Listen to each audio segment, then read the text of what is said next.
आइए दलाल स्ट्रीट पर पिछले हफ्ते क्या हुआ इस पर नजर डालते हैं। निफ्टी के लिए पिछले हफ्ते थीम वोलेटाइल थी, जहां पे रेंज बाउंड और इंडिसाइजनेस देखने को मिली और थीम एक्चुअली एक फ्रेजाइल नोट पर अंत हुई।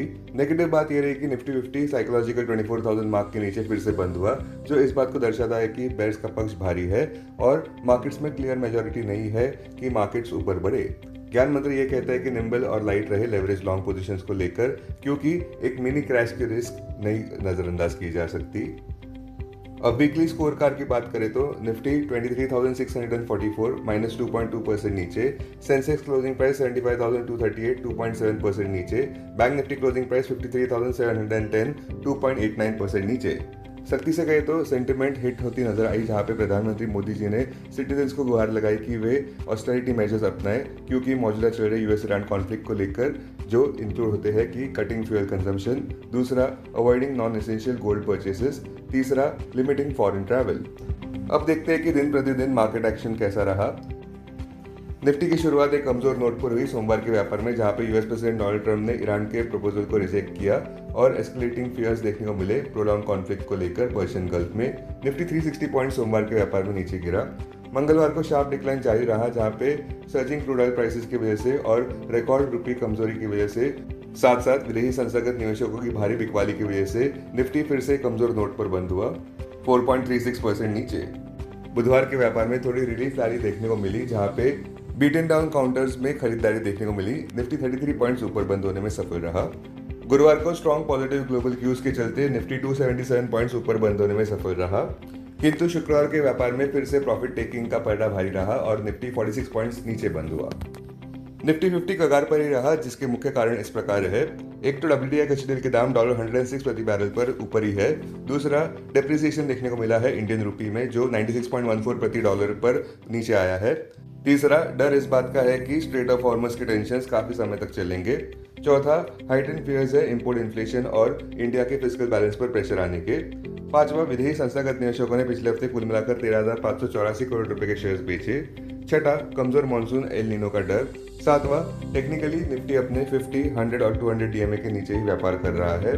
हमारे कॉल ऑफ द वीक अनुसार बढ़ते कच्चे तेल के दाम मतलब एंग्जाइटी का भी बढ़ना। जब तक कच्चे तेल के दाम $100 प्रति बैरल के ऊपर व्यापार कर रहे हैं और जियोपॉलिटिकल अनसर्टेनिटी जारी है, दलाल स्ट्रीट प्रेशर में ही रह सकता है। आगे का रास्ता वोलेटाइल और हेडलाइन ड्रिवन रहेगा, इसीलिए निम्बल रहे, क्योंकि यूफोरिया की जगह कॉशन द्वारा ली जा सकती है। जब तक मिडिल ईस्ट से अच्छी खबर नहीं आती, तब तक लॉन्ग पोजीशन से परहेज करना उचित लग रहा है। ग्लोबल मैक्रो पल्स की बात करें तो चाइना का इन्फ्लेशन 1.2% पर देखा गया अप्रैल महीने में, जो एक्सपेक्टेशंस के ऊपर रहा, जिसमें हाई एनर्जी और ट्रांसपोर्टेशन कॉस्ट का मुख्य कारण रहा। दूसरा, United states producer price inflation accelerate होता नजर आया शार्पली अप्रैल महीने में, जबकि कंज्यूमर इन्फ्लेशन 3.8% पर देखा गया, जो कि मई 2023 के बाद का सर्वोच्च स्तर है।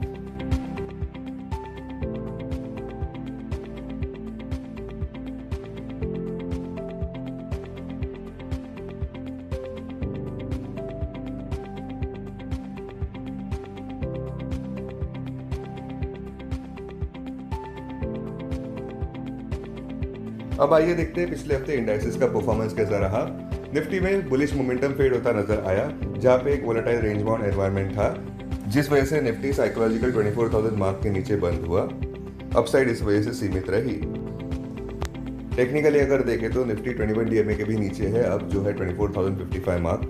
50 डीएमए के भी नीचे है, जो है 23,800 मार्क पर। 100 डीएमए के भी नीचे है, जो है 24,753 मार्क, और 200 डीएमए के तो काफी नीचे है, जो है 25,034 मार्क पर। Immediate hurdle 24,100। बैंक निफ्टी की बात करें तो डिप्रेशन रहा, फेडिंग बुलिश मोमेंटम भी। बैंक निफ्टी तो 2.29% नीचे गिरता नजर आया और थोड़ा अंडर परफॉर्म किया निफ्टी के ड्रबिंग को। बैंक निफ्टी का ऑल टाइम हाई फरवरी 3 को देखा गया था 61,764 मार्क पर। एआई मॉडल 200 डीएमए पर है, जो है 57,117। निफ्टी प्राइवेट बैंक इंडेक्स 1.74% नीचे गिरा, जबकि निफ्टी पीएसयू बैंक इंडेक्स 4.12% नीचे गिरा। दोनों ही बेरिश नोट पर बंद हुए। ब्रॉडर मार्केट्स की बात करें तो निफ्टी मिड कैप 50 इंडेक्स 2.26% नीचे गिरा और निफ्टी स्मॉल कैप इंडेक्स काफी नीचे गिरा 4.56% से। बुलिश सेक्टर्स रहे निफ्टी फार्मा 2.18% ऊपर, निफ्टी मेटल 1.91% ऊपर। बेरिश सेक्टर्स रहे निफ्टी आईटी 5.71% नीचे, निफ्टी रियल्टी 8.17% नीचे, निफ्टी ऑटो 4.36% नीचे, निफ्टी मीडिया 2.49% नीचे, निफ्टी एनर्जी 2.4% नीचे, निफ्टी इंफ्रा 1.79% नीचे, निफ्टी एफएमसीजी 0.22% नीचे। अब पिछले हफ्ते के स्टॉक्स जो स्पॉटलाइट पे रहे, गेनर्स की अगर बात करें तो एथर एनर्जी पिछले हफ्ते 2.44% ऊपर बंद हुआ 937.4 मार्क पर, जिसका श्रेय जाता है हेल्दी डिमांड आउटलुक को। ओएनजीसी 7.22% ऊपर रहा, जबकि ऑयल इंडिया 14.11% ऊपर रहा। State own upstream oil companies जैसे कि ओएनजीसी और ऑयल इंडिया रैली की क्योंकि सेंट्रल गवर्नमेंट ने फ्यूल प्राइसेस को हाइक कर दिया है मिडिल ईस्ट क्राइसिस के चलते। बी मार्क इंडिया ऊपर बढ़ता नजर आया, स्टॉक प्राइस 6.95% ऊपर बंद हुआ 1134 मार्क पर। स्टॉक प्राइस में उछाल नजर आया जहां पे कंपनी ने बोनस शेयर्स इशू की घोषणा की है। अब लूजर्स की बात करें तो एबीबी 9% नीचे गिरता नजर आया, जहां पे कंपनी के ऑर्डर फ्लोज अच्छे देखने को मिले Q1 CY26 में, जिसमें 24% ईयर ऑन ईयर राइज देखने को मिला। फिर भी स्टॉक प्राइस में गिरावट नजर आई। इसका मुख्य कारण रह सकता है मार्जिन प्रेशर में आना, क्योंकि हाई रॉ मटेरियल कॉस्ट देखने को मिले, एडवर्स करेंसी मूवमेंट्स देखने को मिले और इंटेंसिफाइंग कॉम्पिटिशन भी देखने को मिला, साथ साथ स्लोअर एग्जीक्यूशन भी। नीवा बुपा 1.80% पिछले हफ्ते नीचे गिरता नजर आया, जहां पे प्रॉफिट बुकिंग देखा गया। बिलियन ब्रेन गार्बेज वेंचर्स यानी कि ग्रो के स्टॉक प्राइस में 8% से ज्यादा की गिरावट नजर आई, यहाँ भी मैसिव प्रॉफिट बुकिंग देखा गया। टाटा पावर का स्टॉक प्राइस लगभग 7% नीचे गिरता नजर आया, जहां पे कंपनी ने गिरावट दर्ज की है 4.5% की Q4 FY26 consolidated net profit में ₹995.9 करोड़ पर। रेवेन्यू फॉर ऑपरेशंस भी 12.8% नीचे गिरा 14,900.2 करोड़ पर। केपीआर मिल्स 3% से ज्यादा नीचे गिरता नजर आया, बावजूद इस बात के कि कंपनी ने 11.1% ईयर ऑन ईयर राइज दर्ज किया Q4 FY26 consolidated net profit में ₹227.2 करोड़ पर। रेवेन्यू ग्रोथ फिर भी लार्जली फ्लैट रही। डीएलएफ लगभग 7% नीचे गिरता नजर आया, जहां पे कंपनी के नेट प्रॉफिट में मार्जिनल डिक्लाइन देखने को मिला 1.06% का ईयर ऑन ईयर ₹1268.56 करोड़ पर। रेवेन्यू में किंतु तीव्र गिरावट देखने को मिली है 42% की ईयर ऑन ईयर ₹1814.06 करोड़ की।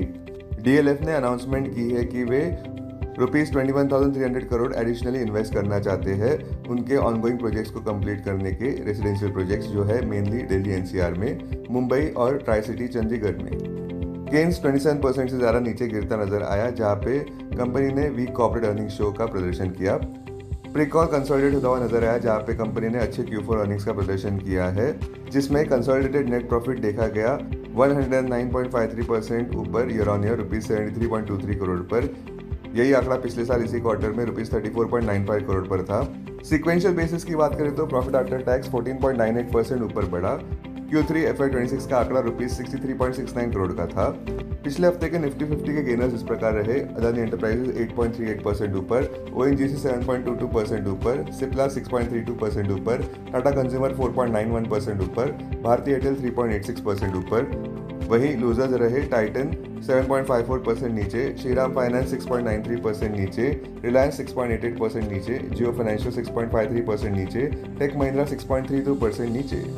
ज्ञान मंत्र तो यही कहता है कि निफ्टी बेस का पक्ष भारी होता नजर आ सकता है अगले हफ्ते में भी, जहां पे मार्केट सेंटीमेंट कमजोर हो रही है, बढ़ते इन्फ्लेशन, बढ़ते कच्चे तेल के दाम की वजह से ट्रेजरी यील्ड्स भी बढ़ते नजर आ रहे हैं। इन्वेस्टर्स इन्फ्लेशन प्रेशर्स को झेलते नजर आ रहे हैं क्योंकि सप्लाई डिस्ट्रप्शंस देखने को मिल रहे हैं स्ट्रेट ऑफ हॉर्मुज में। हमारे कॉल ऑफ द वीक अनुसार निफ्टी की एक्सेसिव इंट्राडे रिकवरी धूल में मिल सकती है, क्योंकि इन्वेस्टर्स दो रिस्क लेकर चल रहे हैं। एक तो स्टिकी इन्फ्लेशन जो मॉनेटरी ईजिंग को कम कर देगा, दूसरा जियोपॉलिटिकल टेंशंस जिस वजह से डिस्ट्रप्शन देखने को मिलेगा एनर्जी सप्लाईज में। टेक्निकली सबसे बड़ा हर्डल निफ्टी के लिए 24,100 मार्क बना हुआ है। ज्ञान मंत्र यही कहता है कि खरीदारी के पक्ष में सावधान रहे तब तक जब तक मिडिल ईस्ट से कोई अच्छी खबर नहीं आती। Investments in security markets are subject to market risk. Read all the related documents carefully before investing.